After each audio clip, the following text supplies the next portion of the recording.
Galimoto by Lynn Williams.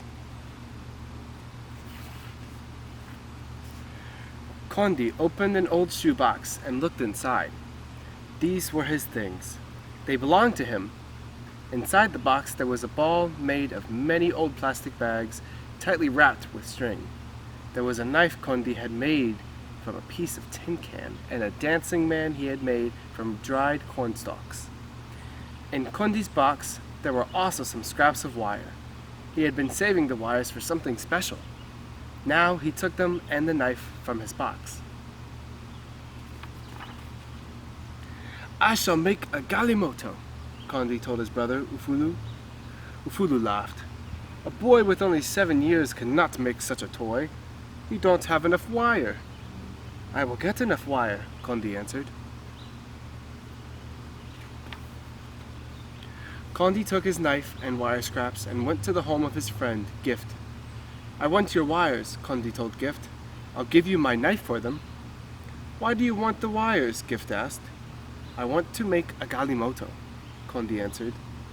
Gift ran his fingers over the tin knife. "It is a good knife. I'll cut a dancing man with it." Gift took a handful of wires from his box of things and gave them to Condi. "That's not enough wire for a Galimoto," he told his friend.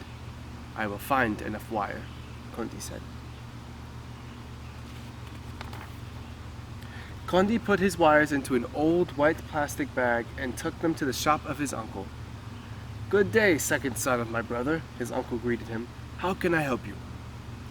"I want some wire," Condi told his uncle. "How will you pay for it?" "I have no money," Condi answered, "but you have wires on your old packaging boxes from the city. They would make a fine Galimoto." "So you want to make a Galimoto? The son of my brother is a clever boy. Take the wires." Chee, chee, chee, chee. Condi could hear the grinder at the flour mill. Many women with babies tied on their backs waited in the hot sun. Others arrived carrying heavy baskets of maize on their heads. Condi squeezed through the crowd. He was very near the front door when someone grabbed him. The woman began yelling angrily, "Stop that one!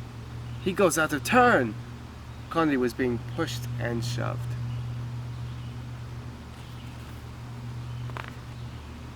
Suddenly the mill stopped its grinding. "What is it?" the miller shouted. The woman pointed at Condi. "Ah, no," Condi said. "I have no maize to grind. I only want wires for a Galimoto." He opened his bag for them to see. "Playthings, for this you keep us waiting," the woman grumbled angrily. "One cannot eat wires." An old toothless woman shook her hand at Condi. The miller shrugged. "There are some wires out back. Take those and go."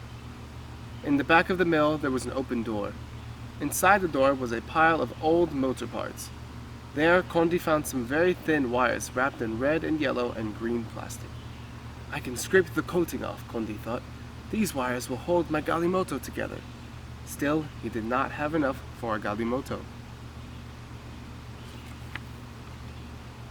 Condi passed some young children playing on an anthill. One was Munde, the small sister of his friend Gift. She had a fine, long piece of wire, which she stuck in the hard dirt. "Little friend," Condi called as he came nearer, "you cannot catch an ant that way. Go fetch some water, for with that and a stick we will fool them." When Munde came back, Condi poured the water around one of the holes. "Now they will think the rains have begun," he explained. Then he stuck a stick down the hole. Gently he pulled it out, and on the end was a large ant. "My stick is better than a wire for catching ants. You may have the stick, and I'll take the wire." Condi knew there was a trash heap behind the bicycle repair shop, but the gate was locked.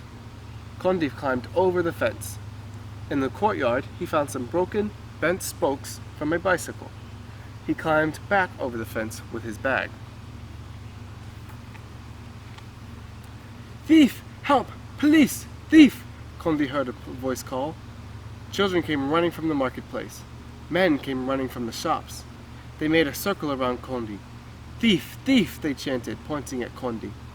A policeman arrived. He grabbed Condi by the shoulder. "What are you doing?" he asked. Condi showed the policeman his wires. I want a Galimoto, he explained. I need these wires. Galimoto, the crowd murmured. Galimoto. They shook their heads and went back to their business. Take your wires and go, the policeman told Condi.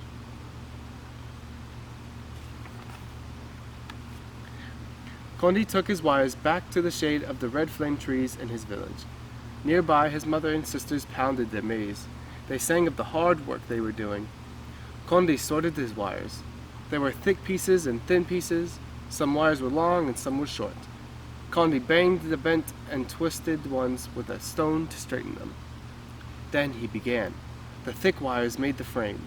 He wrapped the very thinnest wires at the joints to hold the Galimoto together. My Galimoto will be a pickup, Condi planned. It will carry maize to the city, and it will have an antenna for the radio. He smiled. Condi worked all afternoon.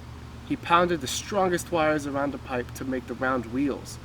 A sturdy piece of bamboo made the rod for the steering wheel. Finally, the warm, toasty smell of maize porridge cooking over the village fires told Condi it was time to go home. His brothers and sisters admired his work. So you found enough wire, Ufulu said. Yes, Condi agreed. He parked his Galimoto next to his box of things and ate his supper. Let the moon be bright for us to play and sing tonight. Condi could hear his friends singing in the distance. They were calling him to play. Now he carefully guided his Galimoto over the dusty path. Galimoto! Someone cheered, and one by one, Condi's friends formed a line behind him. Eee! Galimoto! Galimoto! They began to chant. Condi saw the shadow of his Galimoto cast by the moonlight, racing alongside. It's a fine Galimoto, he thought proudly.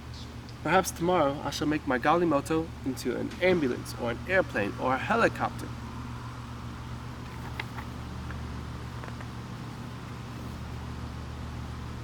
The end.